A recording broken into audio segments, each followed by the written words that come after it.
بسم اللہ الرحمن الرحیم۔ اصل سکندر اعظم کون؟ حضرت عمر فاروق رضی اللہ تعالیٰ عنہ یا الیگزینڈر سکندر اعظم۔ ہم نے بچپن میں پڑھا تھا مقدونیہ کا الیگزینڈر 20 سال کی عمر میں بادشاہ بنا، 23 سال کی عمر میں مقدونیہ سے نکلا۔ اس نے سب سے پہلے یونان فتح کیا، پھر ترکی میں داخل ہوا، پھر ایران کے دارا کو شکست دی، پھر وہ شام پہنچا، پھر اس نے یروشلم اور بابل کا رخ کیا، پھر وہ مصر پہنچا، پھر وہ ہندوستان آیا۔ ہندوستان میں اس نے پورس سے جنگ لڑی، اپنے عزیز جان گھوڑے کی یاد میں پالیا شہر آباد کیا، مکران سے ہوتا ہوا واپسی کا سفر شروع کیا۔ راستے میں ٹائیفائیڈ میں مبتلا ہوا اور 323 قبل مسیح میں 33 سال کی عمر میں بخت نصر کے محل میں انتقال کر گیا۔ دنیا کو آج تک بتایا گیا وہ انسانی تاریخ کا عجیب جرنیل تھا، فاتح اور بادشاہ تھا، اور تاریخ نے اس کے کارناموں کی وجہ سے اسے الیگزینڈر دی گریٹ کا نام دیا، اور ہم نے اسے سکندر اعظم یعنی بادشاہوں کا بادشاہ بنا دیا۔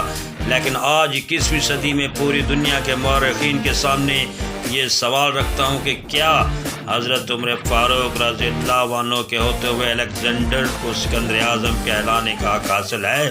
میں دنیا بھر کے مورخین کو سکندر اعظم اور حضرت عمر فاروق رضی اللہ عنہ کی فتوحات اور کارناموں کے موازنے کی دعوت دیتا ہوں۔ آپ سب سوچئے، الیگزینڈر بادشاہ کا بیٹا تھا، اس نے دنیا کے بہترین لوگوں نے گھوڑ سواری سکھائی، اسے ارسطو جیسے استادوں کی صحبت ملی تھی، اور جب وہ 20 سال کا ہو گیا تو اسے تخت اور تاج پیش کر دیا گیا، جبکہ اس کے مقابلے میں حضرت عمر فاروق رضی اللہ عنہ کے 7 پشتوں میں کوئی بادشاہ نہیں گزرا تھا۔ آپ بھیڑ بکریاں اور اونٹ چراتے چراتے بڑے ہوئے تھے، اور آپ نے تلوار بازی اور تیر اندازی بھی کسی اکیڈمی سے نہیں سیکھی تھی۔ سکندر اعظم نے آرگنائزڈ آرمی کے ساتھ 10 برسوں میں 17 لاکھ مربع میل کا علاقہ فتح کیا تھا، جبکہ حضرت عمر فاروق رضی اللہ عنہ نے 10 برسوں میں آرگنائزڈ آرمی کے بغیر 22 لاکھ مربع میل کا علاقہ فتح کیا، اور اس میں روم اور ایران کی 2 سپر پاور بھی شامل تھیں۔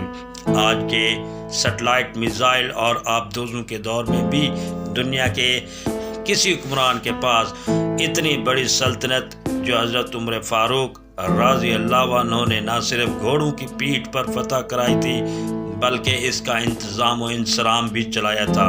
الیگزینڈر نے فتوحات کے دوران اپنے بے شمار جرنیل قتل کرائے، بے شمار جرنیل جوانوں نے اس کا ساتھ چھوڑا، اس کے خلاف بغاوتیں بھی ہوئیں، اور ہندوستان میں اس کی فوج آگے بڑھنے سے انکار بھی کر دیا۔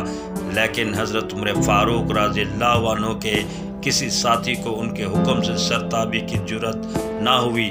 وہ ایسے کمانڈر تھے کہ آپ نے عین میدان جنگ میں عالم اسلام کے سب سے بڑے سپہ سالار حضرت خالد بن ولید رضی اللہ عنہ کو معزول کر دیا، اور کسی کو یہ حکم ٹالنے کی جرت نہ ہوئی۔ آپ نے حضرت سعد بن ابی وقاص رضی اللہ عنہ کو کوفے کی گورنری سے ہٹا دیا۔ آپ نے حضرت حارث بن کعب رضی اللہ عنہ سے گورنری واپس لے لی۔ آپ نے حضرت عمر بن عاص رضی اللہ عنہ کا مال ضبط کر لیا۔ آپ نے حمص کے گورنر کو واپس بلا کر اونٹ چرانے پر لگا دیا، لیکن کسی کو حکم عدولی کی جرت نہ ہوئی۔ الیگزینڈر نے 17 لاکھ مربع میل کا علاقہ فتح کیا، لیکن دنیا کو کوئی نظام، کوئی سسٹم نہ دے سکا، جبکہ حضرت عمر فاروق رضی اللہ عنہ نے دنیا کو ایسے سسٹم دیے جو آج تک پوری دنیا میں رائج ہیں۔ دنیا میں الیگزینڈر کا نام صرف کتابوں میں سمٹ کر رہ گیا، جبکہ حضرت عمر فاروق رضی اللہ عنہ کے بنائے نظام دنیا کے 245 ممالک میں آج بھی کسی نہ کسی شکل میں موجود ہیں۔ آج بھی جب کسی ڈاک خانے سے کوئی خط نکلتا ہے، پولیس کا کوئی سپاہی وردی پہنتا ہے، کوئی فوجی جوان 4 ماہ بعد چھٹی پر جاتا ہے، یا پھر حکومت کسی بچے، معذور، بیوہ یا بے آسرا شخص کو وظیفہ دیتی ہے، تو وہ معاشرہ، وہ سوسائٹی بے اختیار حضرت عمر فاروق رضی اللہ عنہ کو عظیم تسلیم کرتی ہے، وہ انہیں تاریخ کا سب سے بڑا سکندر مان لیتی ہے، ماسوائے ان مسلمانوں کے جو آج احساس کم تری کے احساس میں کلمہ تک پڑھنے سے پہلے دائیں بائیں دیکھتے ہیں۔ لاہور کے مسلمانوں نے ایک بار انگریز سرکار کو دھمکی دی تھی، اگر ہم گھروں سے نکل پڑے تو تمہیں چنگیز خان یاد آ جائے گا۔ اس پر جواہر لال نہرو نے مسکرا کر کہا تھا، افسوس آج چنگیز خان کی دھمکی دینے والے مسلمان یہ بھول گئے ہیں، ان کی تاریخ میں ایک حضرت عمر فاروق رضی اللہ عنہ بھی تھا، جن کے بارے میں مستشرقین اعتراف کرتے ہیں کہ اسلام میں اگر ایک عمر اور ہوتا تو آج دنیا میں صرف اسلام ہی دین ہوتا۔